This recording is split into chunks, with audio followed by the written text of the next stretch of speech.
Assalamualaikum warahmatullahi wabarakatuh. Perkenalkan saya Indiar Zulfazara dengan NIM 2404012 1130048. Saya akan menjelaskan em pendownload radioterapi untuk materi 7 bagian 1 hingga 9 bagian 1.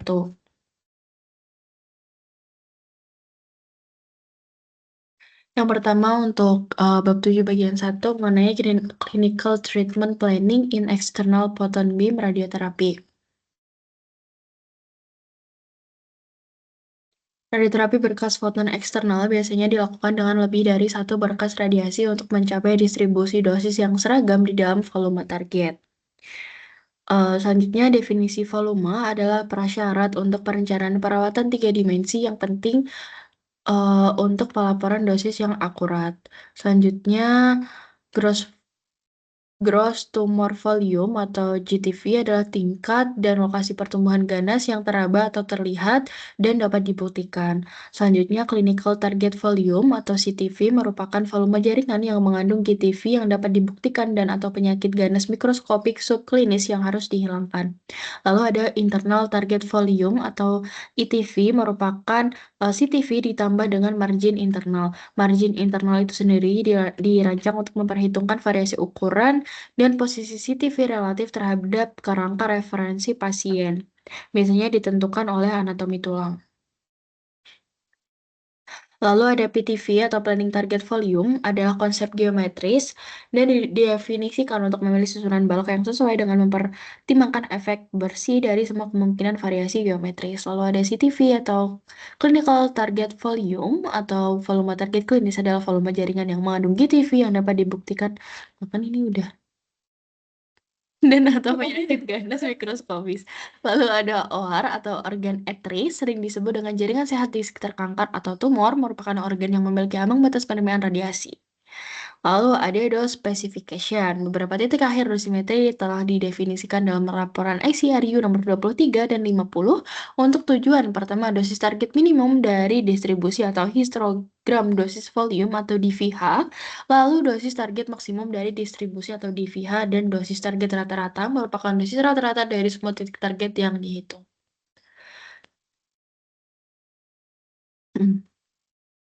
Selanjutnya, kebutuhan data pasien atau pasien data acquisition and simulation.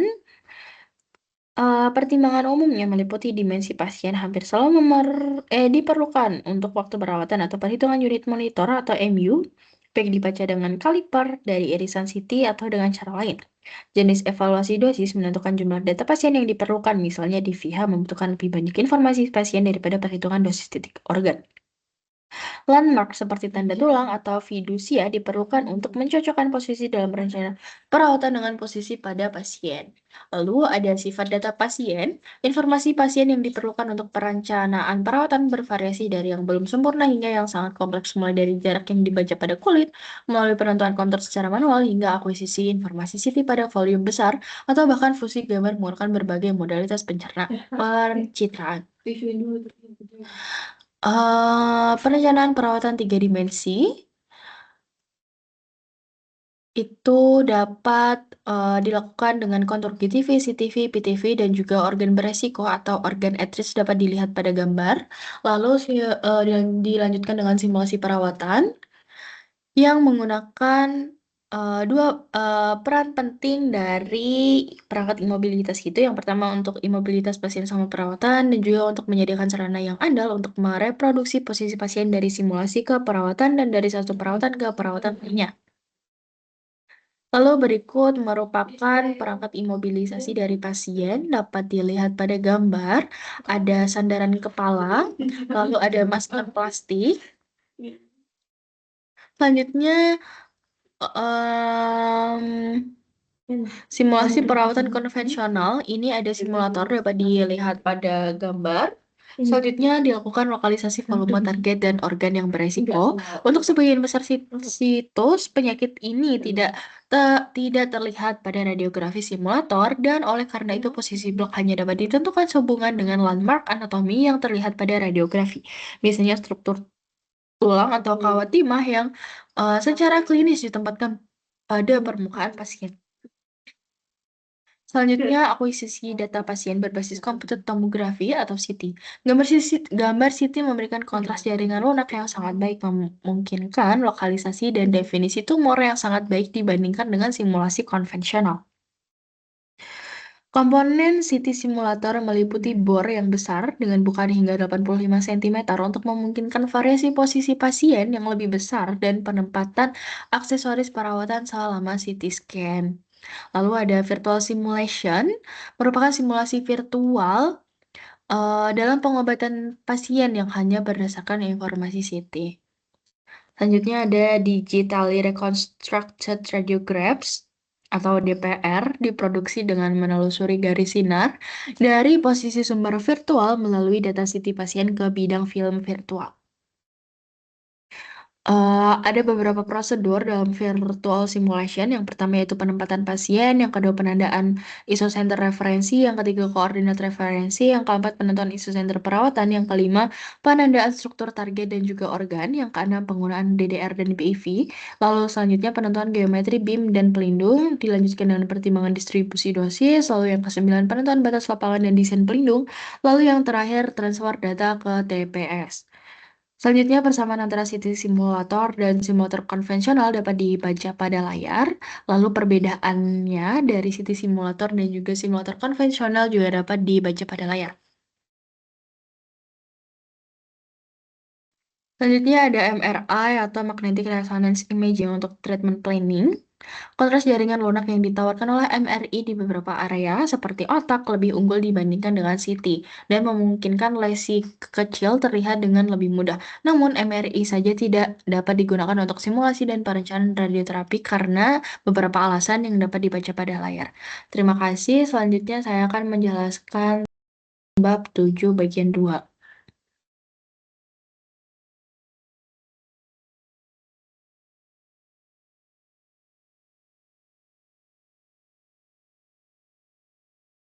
Selanjutnya, bab 7 bagian 2 mengenai clinical treatment planning in external photon beam radiotherapy.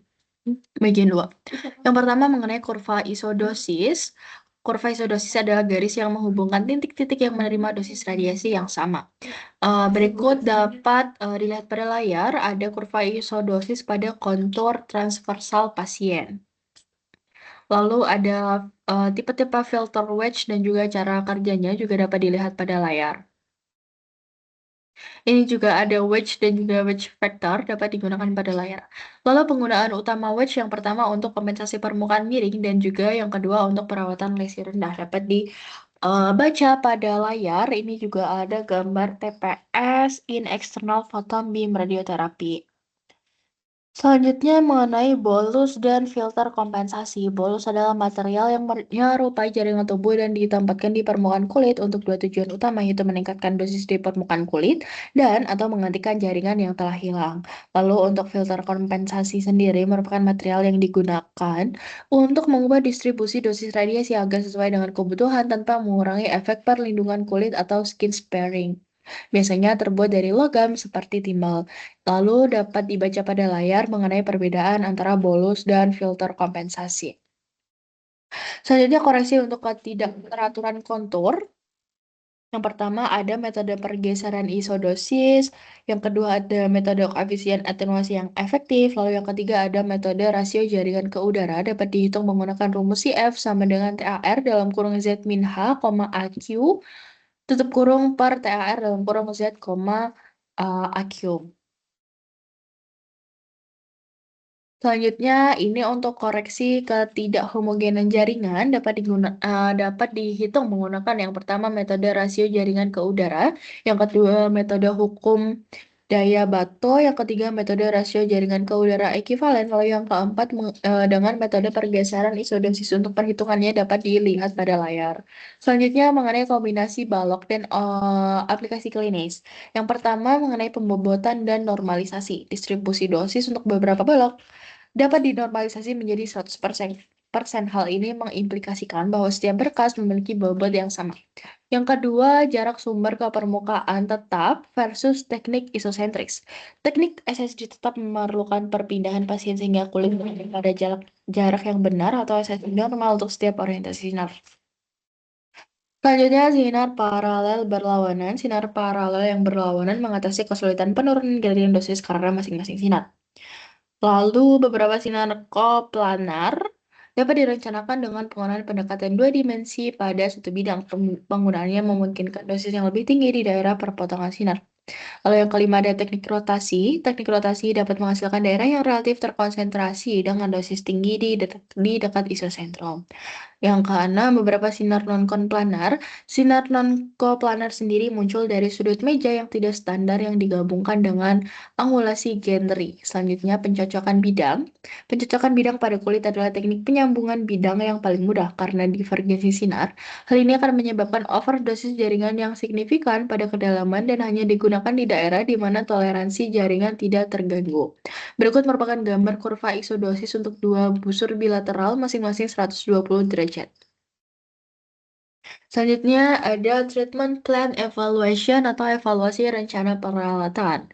Setelah dilakukan perhitungan dosis, pada komputer atau dengan tangan, ahli onkologi radiasi mengevaluasi rencana tersebut. Distribusi dosis dapat diperoleh untuk yang pertama, beberapa poin penting dalam target volume, yang kedua, kisi-kisi titik di atas kontur atau gambar dua dimensi, dan yang ketiga yaitu array 3D dari titik-titik yang mencakup anatomi pasien. Alat-alat berikut yang digunakan dalam evaluasi distribusi dosis, yang pertama kurva isodosis, yang kedua bidang ortogonal dan permukaan isodosis, yang ketiga, statistik distribusi dosis. Yang keempat, DFH diferensial. Dan yang kelima, DFH kumulatif. Selanjutnya, kurva isodosis dapat dibaca pada layar. Mengenai kurva isodosis, selanjutnya bidang ortogonal dan permukaan isodosis. Ini ada gambar dari kurva isodosis tiga dimensi dapat dilihat pada layar. Selanjutnya statistik dosis. Dari matriks dosis hingga setiap elemen volume dalam satu rongga, statistik utama dapat dihitung. Dosis yang dapat dihitung termasuk yang pertama, dosis minimum terhadap volume, yang kedua dosis maksimum terhadap volume, yang ketiga dosis rata-rata terhadap volume, dan dosis yang diterima paling sedikit 95 dari volume, dan yang terakhir yaitu volume radiasi minimal 95% dari dosis yang ditemukan. Selanjutnya jenis-jenis histogram dosis volume. Yang pertama ada histogram dosis volume langsung dan yang kedua ada histogram dosis volume kumulatif. Untuk perbedaannya dapat dilihat pada layar. Selanjutnya ada beberapa alasan mengapa tampilan DVH kumulatif lebih populer. Yang pertama, komputer menghitung volume target yang menerima setidaknya dosis tertentu dan memplot volume ini atau persentase volume versus dosis. Lalu yang kedua, semua plot DVH kumulatif dimulai pada 100% volume untuk 0 gray karena seluruh volume setidaknya menerima dosis. Contoh grafik dilihat pada layar. Selanjutnya, evaluasi pengobatan. Untuk evaluasi pengobatan itu sendiri terdiri dari memverifikasi portal pengobatan dan membandingkannya dengan radiografi simulator atau PRB.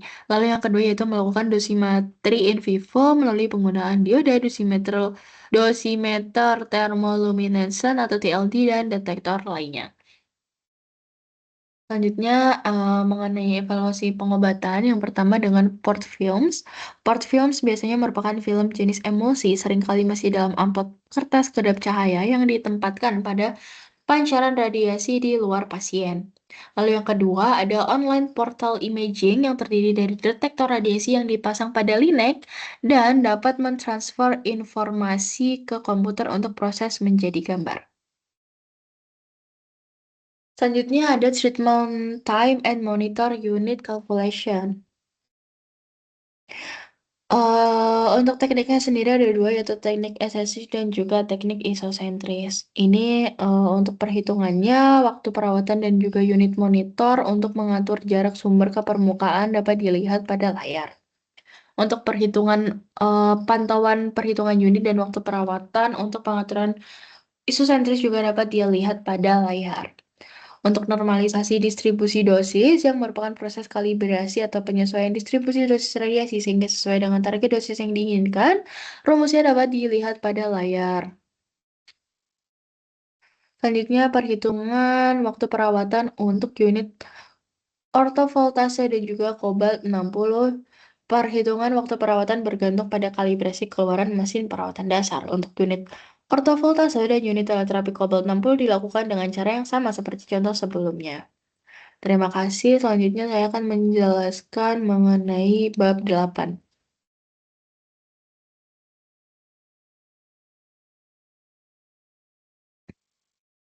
Bab 8 sendiri mengenai berkas elektron, aspek fisik, dan juga aspek klinis. Dapat dilihat grafik mengenai distribusi dosis kedalaman sumbu pusat dalam air. Selanjutnya ada hukum kuadrat terbalik atau posisi sumber virtual. Dapat dilihat pada gambar. Untuk metode umum, untuk menentukan SSD depth terdiri dari mengukur laju dosis pada Zmax dalam phantom untuk berbagai celah udara, dimulai dengan Dmax pada kerucut elektron. Rumusnya dapat dilihat pada layar. Ini juga ada tabel GSDA untuk elektron di udara dan juga di air. Rentang CSDA adalah kualitas yang dihitung yang mewakili panjang jalur rata-rata di sepanjang lintasan elektron. Ini juga ada grafik mengenai rentang maksimum Rmax yang didefinisikan sebagai kedalaman di mana ekstrapolasi ekor kurva dosis kedalaman sumbu tengah bertemu dengan latar belakang Bremsstrahl. Lalu ada wilayah penumpukan untuk elektron balok seperti berkas foton adalah wilayah kedalaman antara permukaan hantu dan kedalaman dosis maksimum Zmax. Untuk grafiknya dapat dilihat pada layar. Selanjutnya distribusi dosis di luar Zmax, terutama pada energi berkas elektron mega tegangan yang relatif rendah turun tajam sebagai akibat dari hamburan dan kehilangan energi terus-menerus oleh elektron yang datang. Grafiknya dapat dilihat pada layar. Selanjutnya mengenai parameter dosimetri berkas elektron. Untuk grafiknya dapat dilihat pada layar dan juga spesifikasi dan rumusnya juga dapat dilihat pada layar. Selanjutnya, berikut merupakan tabel parameter dosis kedalaman berkas elektron tipikal yang harus diukur untuk setiap berkas elektron klinis. Dapat dilihat tabelnya pada layar. Selanjutnya ada percentage depth dose atau PDD. Dapat diukur menggunakan ruang ionisasi diode dan juga dapat menggunakan film. Lalu PDD itu sendiri dapat digunakan untuk insiden miring. Sudut kemiringan didefinisikan sebagai sudut antara sumbu pusat berkas elektron dan normal ke permukaan phantom atau pasien. Lalu ada faktor keluaran. Faktor keluaran untuk energi elektron dan ukuran medan yang diberikan didefinisikan sebagai rasio dosis untuk ukuran medan spesifik. Selanjutnya ada rentang terapi, kedalaman tingkat dosis 90% di luar Zmax didefinisikan sebagai rentang terapi untuk terapi berkas elektron. Lalu ada kerataan dan simetri. Menurut Komisi Elektroteknik Internasional atau EIC, spesifikasi untuk kerataan sinar elektron diberikan untuk Zmax dalam dua kondisi. Yang pertama, jarak antara tingkat dosis 90% dan tepi berkas geometris tidak boleh melebihi 10 mm di sepanjang sumbu bidang utama dan 20 mm di sepanjang diagonal. Lalu yang kedua, nilai maksimum dosis yang diserap dimanapun dalam wilayah yang dibatasi oleh kontur dosis 90% tidak boleh melebihi 1,05 kali dosis yang diserap pada sumbu berkas pada kedalaman yang sama. Lalu ada pertimbangan klinis dalam terapi berkas elektron. Yang pertama ada spesifikasi dan pelaporan dosis dapat dibaca pada layar, lalu ada ukuran bidang kecil, berikut merupakan grafik untuk mengukur medan yang lebih besar dari jangkauan praktis berkas elektron. Selanjutnya ada kurva isodosis. Di layar juga sudah terdapat gambar contoh kurva isodosis yang dihitung pada treatment planning system. Lalu untuk koreksi permukaan tidak rata, rumusnya dapat dilihat pada layar.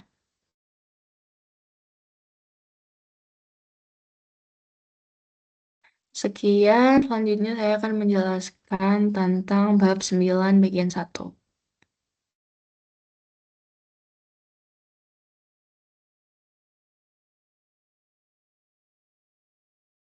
Bab 9 bagian 1 mengenai kalibrasi foton dan berkas elektron.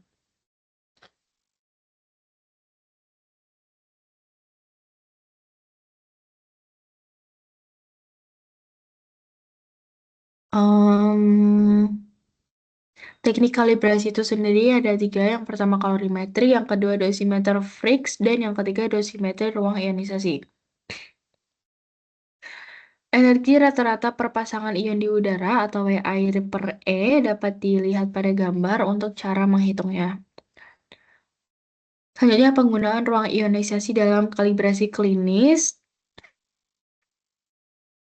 terdapat tiga metode. Yang pertama kalibrasi langsung, yang kedua ruang ionisasi rongga, dan yang ketiga ruang ekstrapolasi tartanam Phantom. Selanjutnya sistem dosimetri berbasis ruang ionisasi. Pada prinsipnya cukup sederhana dan terdiri dari tiga komponen utama. Yang pertama ruang ionisasi yang sesuai, sebuah elektrometer, dan power supply. Untuk cara kerjanya dapat dilihat pada layar. Yang pertama mengenai ruang ionisasi. Pada ruang ionisasi ini menggabungkan tiga elektroda, yaitu elektroda polarisasi, elektroda pengukur, dan elektroda pelindung. Selanjutnya ada elektrometer dan power supply, lalu ada phantom. Untuk cara mengukur phantomnya dapat dilihat pada layar. Selanjutnya, koreksi sinyal ruang untuk kuantitas pengaruh. Kuantitas pengaruh didefinisikan sebagai kuantitas yang bukan subjek pengukuran, tetapi tetap mempengaruhi kuantitas yang diukur. Contohnya suhu, tekanan, dan kelembapan udara sekitar. Yang kedua, tegangan dan polaritas ruang yang diterapkan, arus bocor ruang, dan efek stem. Untuk efek suhu, tekanan, dan kelembapan udara atau KTP dapat dilihat pada layar rumus perhitungannya. Selanjutnya ada efek polaritas ruang atau faktor koreksi polaritas atau couple. Rumusnya juga dapat dilihat pada layar. Selanjutnya efek tegangan ruang atau faktor koreksi rekomendasi atau KSAT. Untuk grafiknya dapat dilihat pada layar. Rumusnya juga dapat dilihat pada layar.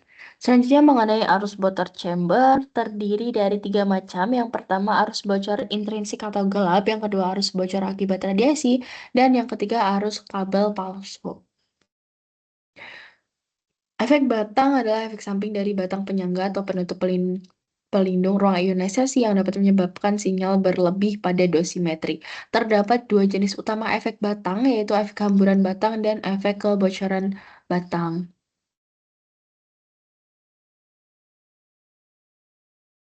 Lalu untuk penentuan dosis yang diserap itu ada beberapa metode. Yang pertama menggunakan ruang ionisasi yang dikalibrasi. Yang kedua protokol dosimetri berbasis skerma di udara. Rumusnya dapat dilihat pada layar. Selanjutnya dosis serap untuk protokol berbasis air. Rumusnya dapat dilihat pada layar. Lalu dosis serap untuk protokol berbasis udah ya ini. Dosis serap untuk protokol berbasis air, rumusnya dapat dilihat pada layar. Selanjutnya ada stopping power ratio. Juga ada beberapa metode. Yang pertama, stopping power ratio untuk berkas elektron, rumusnya dan juga grafiknya dapat dilihat pada layar. Yang kedua, stopping power ratio untuk berkas foton, rumus dan grafiknya juga dapat dilihat pada layar. Terima kasih, sekian yang dapat saya sampaikan. Kurang dan lebihnya mohon maaf. Wassalamualaikum warahmatullahi wabarakatuh.